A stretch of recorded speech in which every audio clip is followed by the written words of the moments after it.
मोर मुकुट पीतांबर सोहे, गल बैजंती माला। बिंदरावण मां धेनु चरावे, बिंदरावण मां धेनु चरावे। मोहन मुरली वाला श्याम मन चाकर राखो जी, संवरिया चाकर राखो जी। तो सुना है कि उनके बारे में सुनते सुनते मन उनका हो जाता है। तो मुझसे उनकी चर्चा ना करना, मैं उनकी चर्चा नहीं करूंगी। और सुना है प्रेम भी ऐसा कि लोक लाज कुल कान सब छूट जाती है।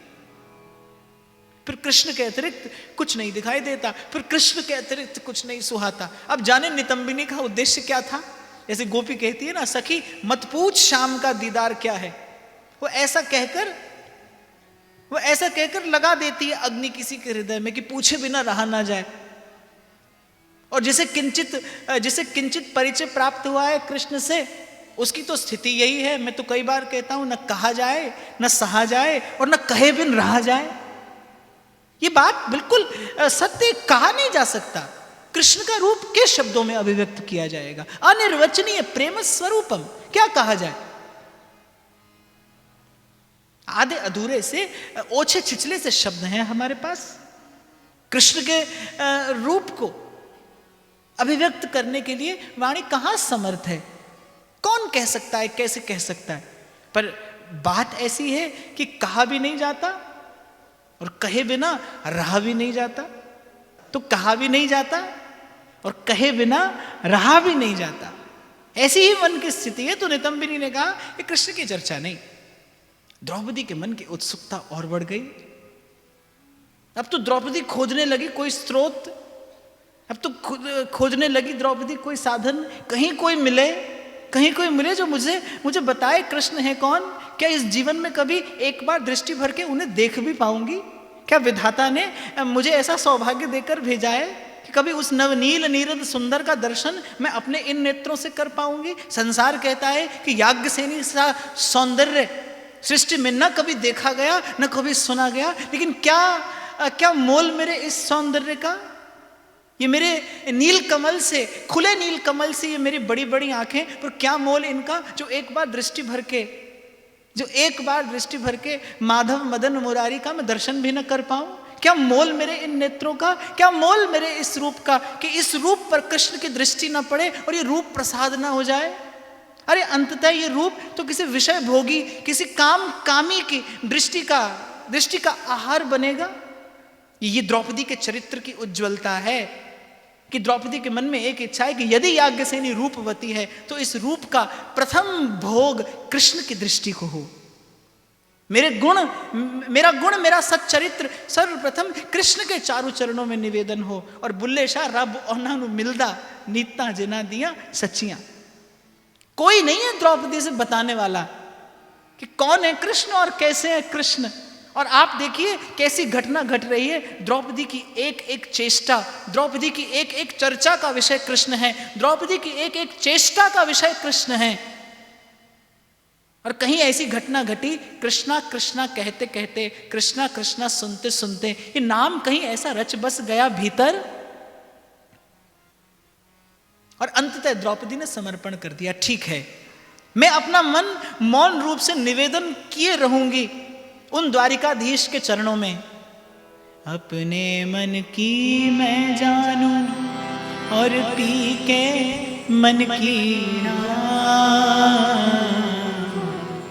सांसों की मारा सिमरूं मैं तेरा नाम। सूर्य उदय होने से पहले कृष्ण जिनका नाम है, गोकुल जिनका धाम है, ऐसे श्री भगवान को बारंबार प्रणाम है, बारंबार प्रणाम है। और देखो बिना परिचय के ये जीवन हो गया द्रौपदी का। देखूं तुझे ना जब तक सूरज न निकले, देखूं तुझे ना जब तक सूरज न निकले, यादों के साए साए जिंदगी ये गुजरे, यादों के साए साए जिंदगी गुजरे। अब तो सोते कृष्ण और जगते कृष्ण, तू ही मेरा होश साकी, तू ही बेखुदी है, तू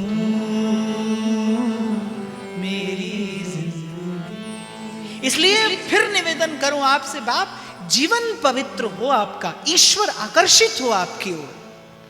आपको कह दूं मैं, इससे कम में बात नहीं बनेगी, नहीं बनेगी।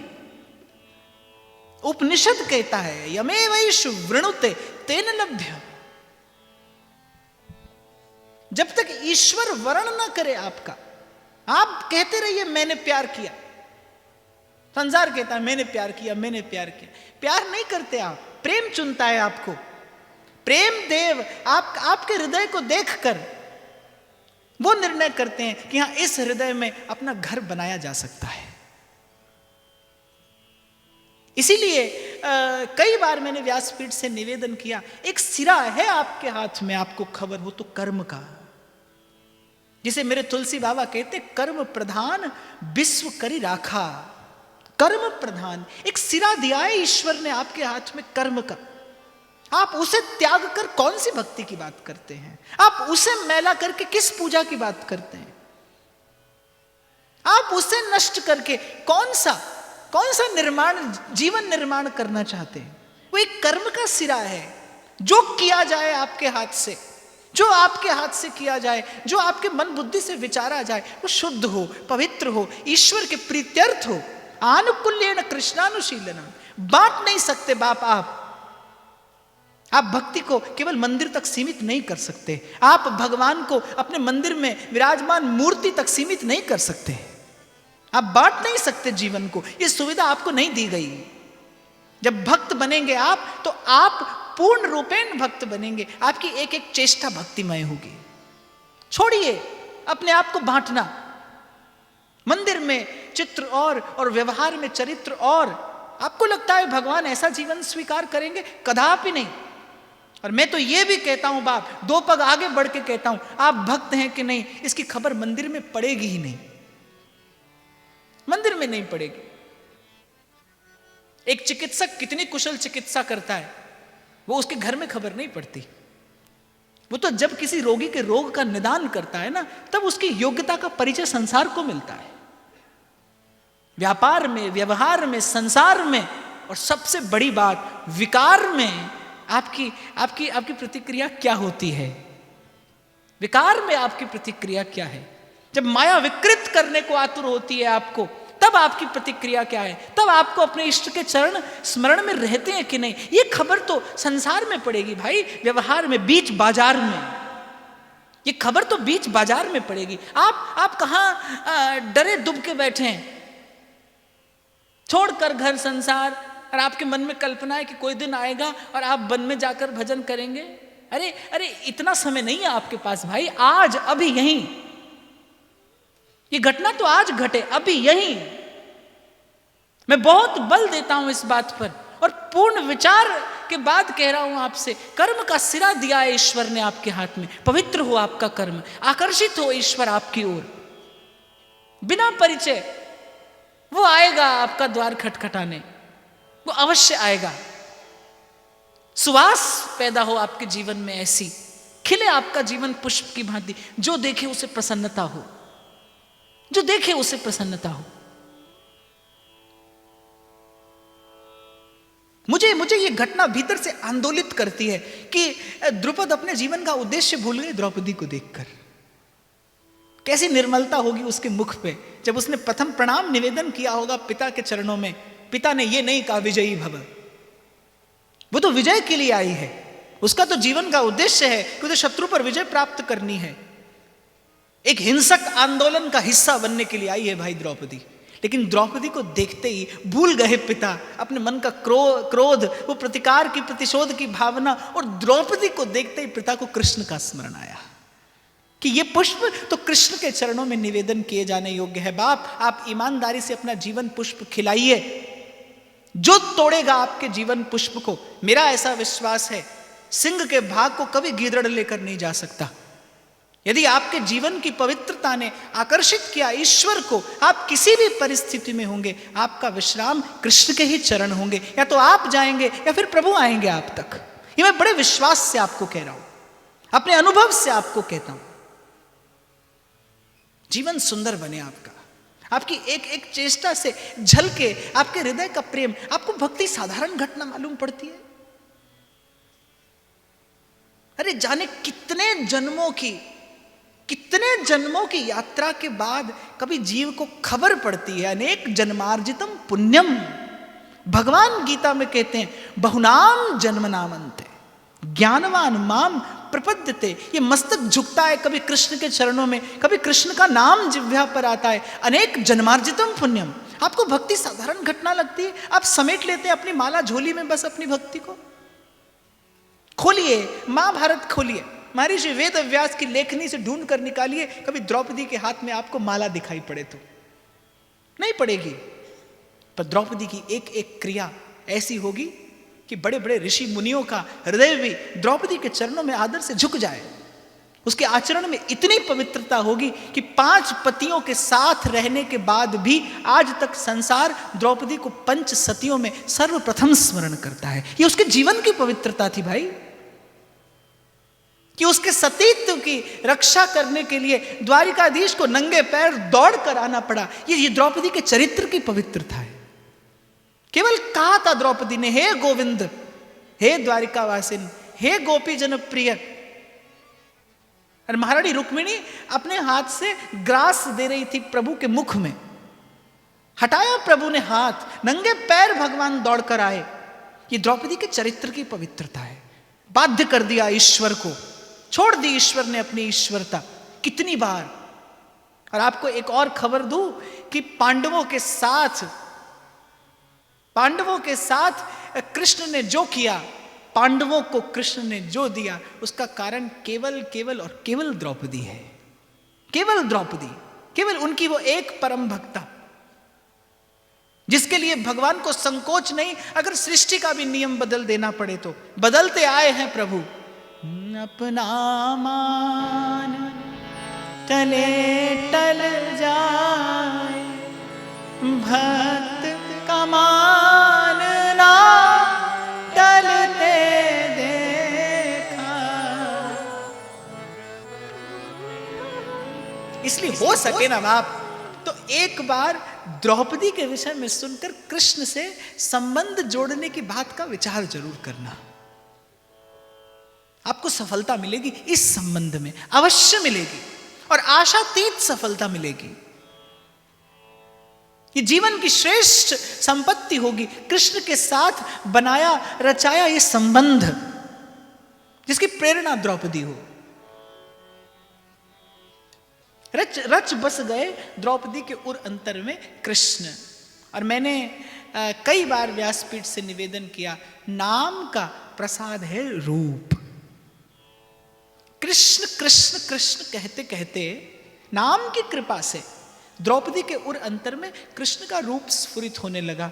और द्रौपदी को लगने लगा कि केवल नाम में ही संबंध नहीं है मेरा कृष्ण से, केवल नाम से ही संबंध नहीं है मेरा कृष्ण से, रूप भी किंचित मेरा उनके ही जैसा है। कृष्ण भी श्याम और द्रौपदी भी श्यामा। द्रौपदी का वर्ण गौर नहीं है, द्रौपदी श्यामा है।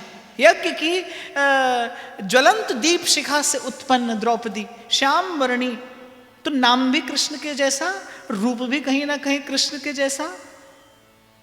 और कृष्ण की लीला में भी वो कृष्ण के संग रहेंगी, और जो नाम रूप और लीला में कृष्ण के संग हो, वो अंततः कृष्ण के धाम में भी कृष्ण के निकट ही रहा आएगा। क्या क्या क्या संशय है इसमें किसी को?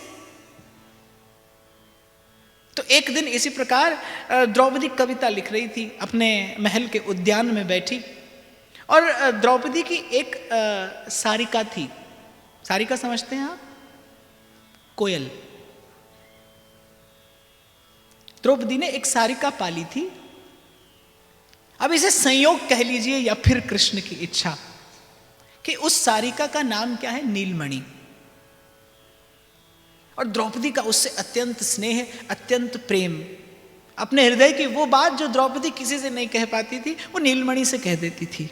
नीलमणि निकट में, और द्रौपदी रटा रही है उसे कि मेरे सुख के लिए एक बार कृष्ण कह दे, मेरे सुख के लिए एक बार कृष्ण कह दे। और कृष्ण की रूप सुधा धारा में प्रवाहित होती द्रौपदी की चेतना, हाथ में चलती कलम, और द्रौपदी लिख रही थी उस अपरिचित का गुणानुवाद, जिसे कभी नेत्रों से देखा नहीं और जिसके बारे में कोई विशेष चर्चा भी नहीं करता।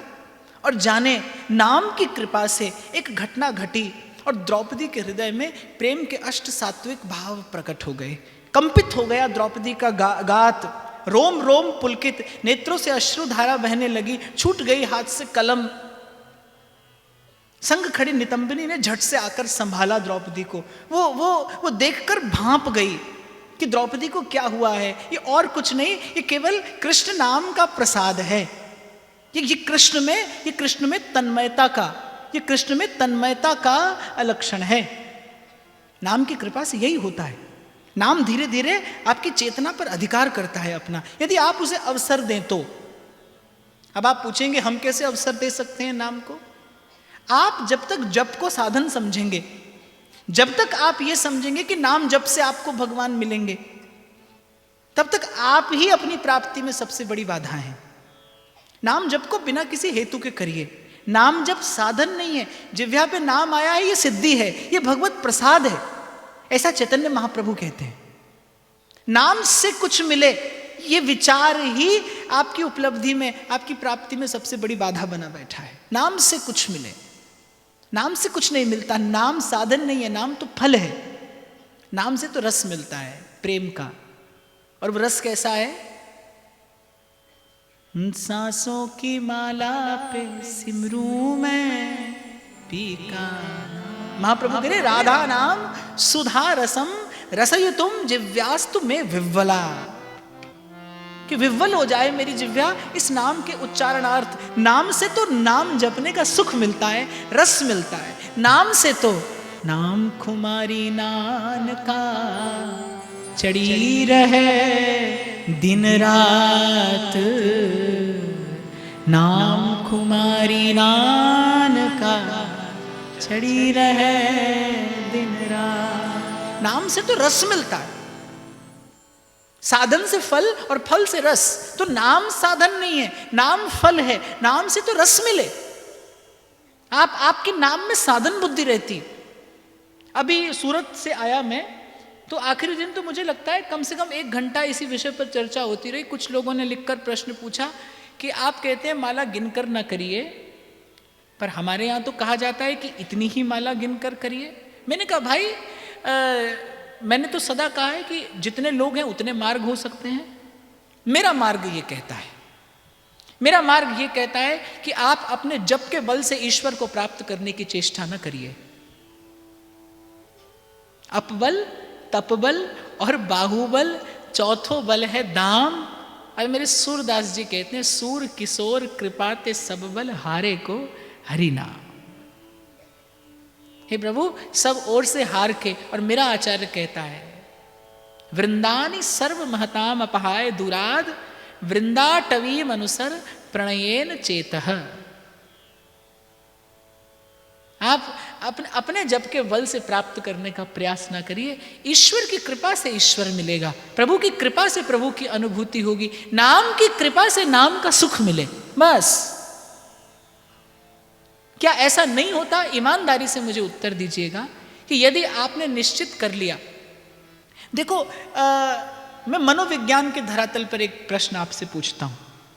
आपने निश्चित किया कि आप 10 माला नित्य करेंगे, आपने कर ली, और 10 माला कर लेने के बाद आपको लगा कि आज का भजन हो गया, आपको लगा आज का भजन हो गया, और मुझसे एक भी माला नहीं बन पड़ती, और मैं दिन भर सोचता रहा कि आज मुझसे कुछ भजन नहीं हुआ। आपको कृष्ण के स्वभाव का पता नहीं भाई, कि वो आपका भजन हो गया वो इसे स्वीकार करेंगे, या दिन भर मैं प्रतीक्षा करता रहा कि आज भजन नहीं हो पड़ा, या वो मुझे स्वीकार करेंगे। कृष्ण का स्वभाव तो कृष्ण के निकट रहने वाला कोई जानता है, और जहां तक मैंने इनकी कृपा से उसके स्वभाव को जाना है, उसकी दृष्टि उस पर नहीं जाती जो आप परोसने जाते हैं उसे। उसकी दृष्टि उस पर जाती ही नहीं, वो देखता ही नहीं। वो तो लोभी है लालसा का। कृष्ण दर्शन लालसा। हम ऐसा ना करना कि नहीं करो माला, कहीं आपको मेरी ओर से छूट मिल जाए। पर मैं तो आपको एक मन का भाव निवेदन कर रहा हूं, किसी दिन न हो पाए, किसी दिन छूट जाए माला, तो कम से कम कृष्ण से भयभीत मत होना। अरे उनके जैसा प्रेम करने वाला कहां ढूंढोगे आप? उनसे भयभीत ना होना, अपने मन में खेद न लाना, अपने मन को उद्विग्न न होने देना। जो हम भले बुरे सो तेरे, वो दिन लालसा में जाए चलेगा। ये कई बार पूछता है कोई मुझसे, नहीं आ पाते कथा में, चलेगा। आप आना चाहते हैं ना, आपके मन में आने की लालसा बनी रहे, आपकी लालसा। अरे लालसा से भगवान मिलते हैं, सत्संग कैसे नहीं मिलेगा? भगवान मिलते हैं लालसा से। यदि आपकी इच्छा है, मैं कहता हूं घोर संसार के मध्य में भी इच्छा आपसे भजन करा लेगी। और यदि इच्छा नहीं, आप यहां बैठकर भी, मैं जानता हूं आप यहां बैठकर भी रूखे आओगे और सूखे चले जाओगे। यहां तक आकर भी ऐसा संभव हो सकता है, यदि इच्छा न हो तो। और यदि इच्छा है तो घोर व्यवहार के बीच में भी आपकी चेतना देखेगी उस ओर, और वो आपको देखेगा। और बस इतना ही पर्याप्त है भाई, इतना पर्याप्त है।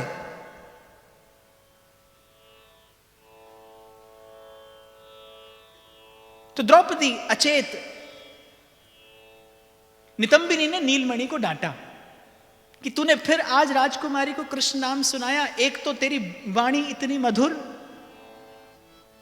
और इस मधुर काकली में जब तू कृष्ण नाम का उच्चारण करती है तो कोई भी प्रेमी हृदय कैसे द्रवीभूत ना हो जाए। बता तो आज क्या सुनाया तूने राजकुमारी को? और नीलमणि गा उठी, जन्म जन्म की लगी लगन है, जन्म जन्म की लगी लगन है, साक्षी तारों भरा गगन है, गिन गिन श्वास आस कहती है, आएंगे गोवर्धन धारी, बिनती सुनिए नाथ हमारी, बिनती सुनिए।